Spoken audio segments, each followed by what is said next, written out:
जागते रहो। तुम पूछते हो परमात्मा ज्ञान क्यों नहीं पैदा होता, हम कौन सा मार्ग चुने जिससे ज्ञान पैदा हो, किस गुरु के पास जाएं, किसकी शरण रहे जिससे वो ज्ञान पैदा हो। हजारों पंथ हैं, हजारों मार्ग खोजे गए हैं और सही से ज्यादा गलत मार्ग हैं। आज सही मार्ग चुनिंदा हैं, दो चार हैं।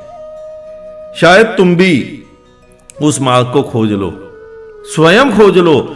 जिसने खोजा है उसके पास जाने की नहीं बात कर रहा हूं, तुम स्वयं खोज लो। लेकिन मुसीबत यह है चारों तरफ हजारों गलत मार्ग खोजे जा चुके हैं, उसमें आदमी भटकता है। जिसको कुछ नहीं आता है, जिसको धर्म का काका गा भी नहीं पता है, वो मंदिर मस्जिद बनाकर बैठ जाता है, वो धर्म गुरु की वेशभूषा धारण कर कर बैठ जाता है और धर्म गुरु बन जाता है। यही कारण है, तभी तुमने ये प्रश्न पूछा, तभी तुम्हें यह उलझन हुई कि कौन सा मार्ग खोजें। स्वयं के भीतर जाने के लिए भी कोई मार्ग होता है, तुम्हें स्वयं तक पहुंचना है उसके लिए भी कोई मार्ग है। मार्ग यानी रास्ता दूर कहीं निकलने का, लेकिन धर्म का मार्ग तो तुम्हें तुम तक पहुंचाने का मार्ग है। मैंने तुम्हें कई बार बोला ना कि तुम देखने वाले को खोज लाओ, परमात्मा के दर्शन एक क्षण में करा दूंगा। देखने वाला कौन, यानी तुम स्वयं को खोजो। बस इसी को खोजना था, इतना ही धर्म था, इसके अलावा तो कुछ भी धर्म नहीं था। तो तुमने पूछा मार्ग कौन सा है, वो जिस पर तुम चलकर स्वयं तक पहुंच सको, बस। और या उसको पकड़ो जो स्वयं तक पहुंच चुका है, जो स्वयं को पहचान चुका है। मार्ग उससे भी मत पूछना, केवल उसको देखना, देखने मात्र से क्रांति घट जाएगी।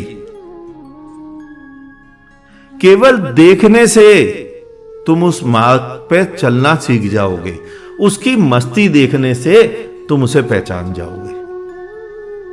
मैंने पहले भी तुम्हें समझाया था ना कि अगर कृष्ण को जी भर के देख ही लेता अर्जुन, तो गीता की आवश्यकता नहीं होती। लेकिन प्रश्न पे प्रश्न लगाए गए, नतीजा क्या निकला? सामने साक्षात परमात्मा खड़ा है, लेकिन देखने वाला प्रश्न कर रहा है। देखने वाला उसको देख ही नहीं रहा है, उसकी मस्ती को देख ही नहीं रहा है। तो तुम किसी जिंदा बुद्ध को तलाश लो, तुम किसी जिंदा परमात्मा को तलाश लो, उसको देखो, उसकी मस्ती देखो और वैसी मस्ती में खुद डूब जाओ। बस इतना सा ही तो मार्ग है, दो ही कदम की तो दूरी है। लेकिन तुम्हें समझाया गया है जन्मों जन्म लग जाएंगे पहुंचने में, इसीलिए तुम भटक रहे हो। मार्ग से ज्यादा कुमार्ग संसार में है। सारे भिखमंगे, नंगे, धड़ंगे, कामचोर, निठल्ले, अपराधी प्रवृत्ति के व्यक्ति सब धर्मगुरु की वेशभूषा धारण कर धर्मगुरु बन जाते हैं और संसार को अपने चरणों में झुकाने लग जाते हैं। तभी संसार को मार्ग नहीं मिलता, तभी तुम्हारा यह प्रश्न उठता है। किसी भी बुद्ध को जी भर कर देख लो, उसकी मस्ती को देख लो, जैसे वो मस्ती में डूबा है ऐसे तुम मस्ती में डूब जाओ। तुम परमात्मा को उपलब्ध हो जाओगे, तुम स्वयं को उपलब्ध हो जाओगे। आज इतना ही, शेष किसी और दिन। अंत में चारों तरफ बिखरे फैले परमात्मा को मेरा नमन। तुम सभी जागो, जागते रहो।